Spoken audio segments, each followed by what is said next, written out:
Ve başka bir hadiste Peygamber sallallahu aleyhi ve sellem buyurur ki, sahabelerine hitaben deyir ki, her bir Müslüman sədaqə verməlidir. Sahabeler soruşurlar ki, ey Allah'ın Resulü, eğer bir kesin sədaqə vermeye gücü çatmasa onda necə? Peygamber sallallahu aleyhi ve sellem buyurur, onda öz eliyle, zəhmətiyle işlesin, kazansın, hem özü faydalansın, hem de Allah yolunda sədaqə versin. Sahabeler soruşurlar ki, ey Allah'ın Resulü, eğer buna da gücü çatmırsa onda necə? Peygamber sallallahu aleyhi ve sellem buyurur, onda ihtiyaç sahiplerine yardım etsin, çaresiz insanlara köməklik göstersin. Bu da sözlə də ola bilər, bu ihtiyaç sahiplerinin ihtiyacını ödemek, əməllə də ola bilər və ilahir. Yəni sahabeler soruşurlar, ey Allah'ın Resulü, yaxşı buna da gücü çatmırsa o insanın, onda necə? Peygamber sallallahu aleyhi ve sellem buyurur, onda xeyir işler görmeyi emretsin veya yaxşılıkları emretsin. Sahabeler deyirlər ki, ey Allah'ın Resulü, onda buna da gücü çatmırsa, bunu da edebilmirse onda necə?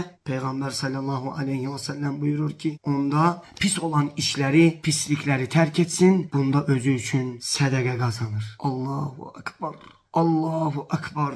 Ne əzəmətlidir bizim İslam dinimiz, ne əzəmətlidir bizim dinimiz.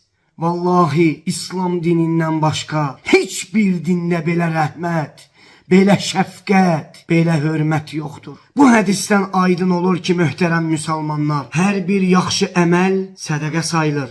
Həqiqətən uca Allah müminlərin savab qazanması üçün neçə qapılar açmışdır. Demək bu əməlləri öz qulları üçün sədaqə ehsan edən Allahu Azze ve Celle'dir.